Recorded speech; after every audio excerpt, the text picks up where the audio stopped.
O que você conhece a respeito de Deus, do universo e de tudo que cerca a nossa vida? Por um acaso você tenta obter essas respostas na religião, na ciência ou em uma mistura dos dois? E se existisse outra alternativa? Você sabe o que é a Cabala? Sabe o que um cabalista faz? Eu sou Ivan Lima e você é sempre muito bem-vindo aqui no canal Fatos Desconhecidos. Os poderes da Cabala. E se for verdade? Antes de começar o vídeo, gostaríamos de dizer que não temos intenção de ofender nenhum tipo de prática religiosa, crença ou filosofia de vida. Se você acredita ou não no que iremos dizer, é com você. Pedimos também que respeite as crenças alheias à sua. Muitos cabalistas costumam afirmar que a Cabala é algo empírico, ou seja, não é uma crença. Cientificamente falando, jamais foi provado. Outra coisa que eu quero deixar clara é que, como a Cabala não é uma ciência, neste vídeo podem ter aspectos que estão dentro da crença de um cabalista e fora da de outro, ok? Provavelmente, ao longo de sua vida, você já deve ter ouvido falar sobre a Cabala. Muitas vezes, ela é vista e definida da forma pejorativa e preconceituosa. Talvez pelo fato das pessoas não saberem ao certo o que é a Cabala. Aliás, definir o que é Cabala é algo relativamente difícil e, de certa forma, um pouco complexo. Isso porque existem diversas interpretações e crenças a respeito desse assunto. Se fosse para dizer de uma forma bem genérica, poderíamos classificar como uma tradição. Só que esta definição não conseguiria abarcar o que é tudo isso. Também podemos dizer que a Cabala é um método esotérico, uma disciplina e até mesmo uma linha de pensamento filosófico. Entretanto, não se considera a Cabala uma religião. Mas mesmo assim, é raro que praticantes de outras religiões, que não seja a judaica, se juntem a esse movimento. Por isso, proporcionalmente, a maior parte dos praticantes dessa tradição são judeus. Então, os cristãos não são cabalistas? Para você ter noção da complexidade, ela se originou no meio judaico, porém se expandiu e passou a ter ramificações até no cristianismo. A Cabala cristã também é chamada de Cabala do Renascimento e possui uma boa quantidade de pessoas que utilizam de seus ensinamentos. Um detalhe importante é que, mesmo dentro da Cabala judaica, existem várias ramificações e formas de se interpretar os seus livros e os modos ideais de como uma pessoa deveria se portar para ser melhor a cada dia. Mas vamos voltar a falar sobre a Cabala em um contexto geral.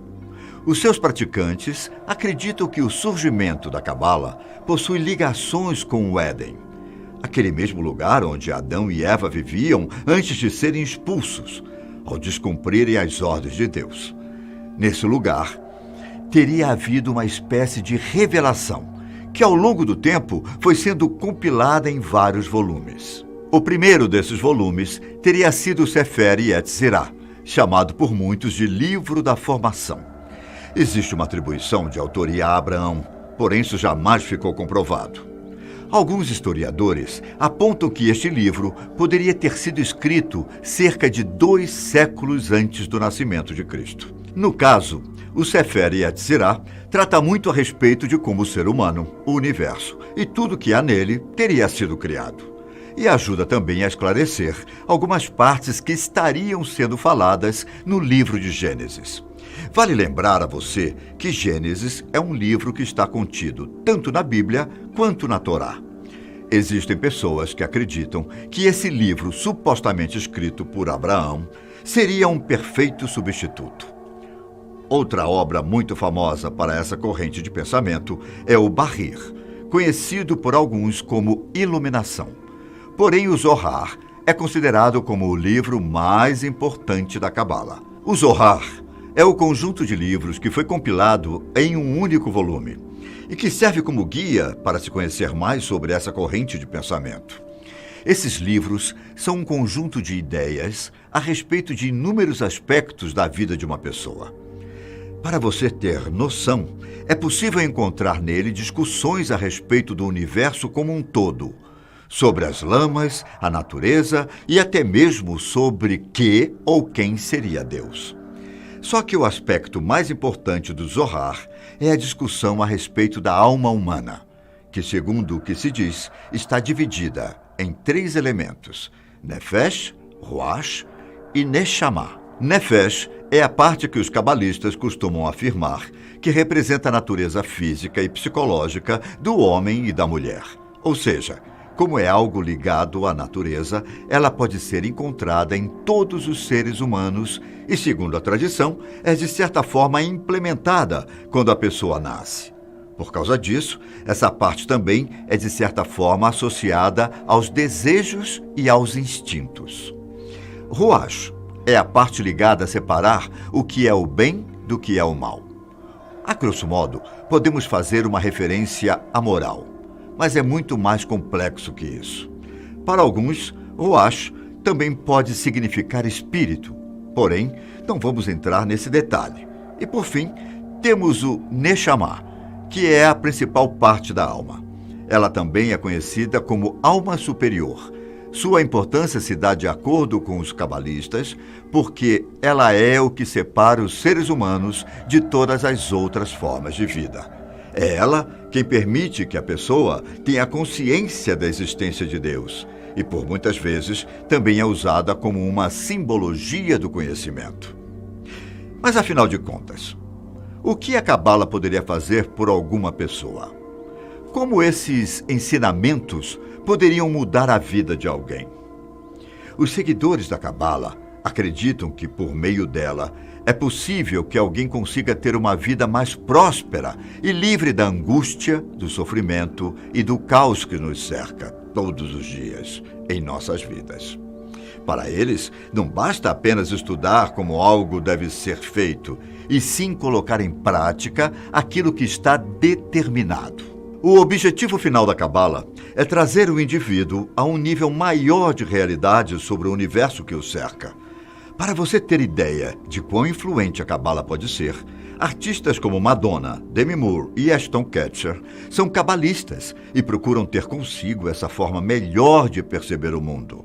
Por outro lado, pessoas como o famoso ocultista Aleister Crowley utilizaram esses ensinamentos como base para suas próprias obras. Acredita-se que um dos principais poderes a respeito da Cabala está ligado ao prazer a longo prazo. Os cabalistas apontam que uma pessoa comum, sem um nível maior de realidade, não possui na vida um prazer duradouro e crescente. Geralmente, ela encontra prazer em coisas ou ações que, após um tempo, já não satisfazem mais. E assim, o prazer se dissipa. Portanto, essa linha de filosofia busca trazer ao seu praticante justamente um prazer ou satisfação constante com a vida e com as suas relações. Ao mesmo tempo, a Cabala prega que a humanidade construiu sua vida de forma com que as pessoas vivam de forma separada uma das outras, e que isso não é algo positivo. Procura-se, portanto, uma união entre os humanos e a própria natureza. Além disso, os praticantes também trabalham com a ideia de se ter uma visão completa sobre um determinado aspecto da vida. Eles acreditam que, por mais que alguém estude na vida, jamais conseguirá obter um total conhecimento de como tudo funciona. Porém, ao adentrar nesse estado de maior compreensão da realidade, o indivíduo conseguiria compreender o universo como um todo. Então, por que se afirma que a Cabala pode oferecer grandes poderes? Apesar de não ser um consenso entre os praticantes, alguns cabalistas acreditam que é possível prever o futuro por meio da Cabala. Segundo essas pessoas, ao entrar em um estado profundo, chamado por eles de vigia absoluta, o futuro ficaria evidente ao praticante. Será que isso realmente poderia acontecer? Só que volto a reforçar que essa ideia de prever o futuro possui uma dissidência dentro da própria Cabala, com muitos não acreditando e inclusive afirmando que estes seriam falsos praticantes. Existem também aqueles que acreditam que a cabala é uma ótima fonte para se utilizar da magia, seja ela boa ou ruim. Como a cabala tenta entender ao máximo como a alma humana funciona, ela criaria atalhos e dá até dicas, mesmo que de forma não intencional, para pessoas que possam estar mal intencionadas. Ou seja, de certa forma, a cabala serviria como um guia sobre o que pode fazer alguém sofrer. Afinal, se você entende a fundo o que alguém precisa, ao retirar isso desse indivíduo, ele passaria a ter dificuldades. De qualquer forma, a cabala é uma forma de enxergar o mundo bastante diferente do comum. É um tipo de conhecimento que atrai milhões de pessoas no mundo e tem uma história rica. Se ela pode realmente oferecer poderes a alguém, eu não sei te responder com toda certeza. Mas e se for verdade? Bom, eu vou ficando por aqui. Um abraço e até o próximo vídeo aqui na Fatos Desconhecidos.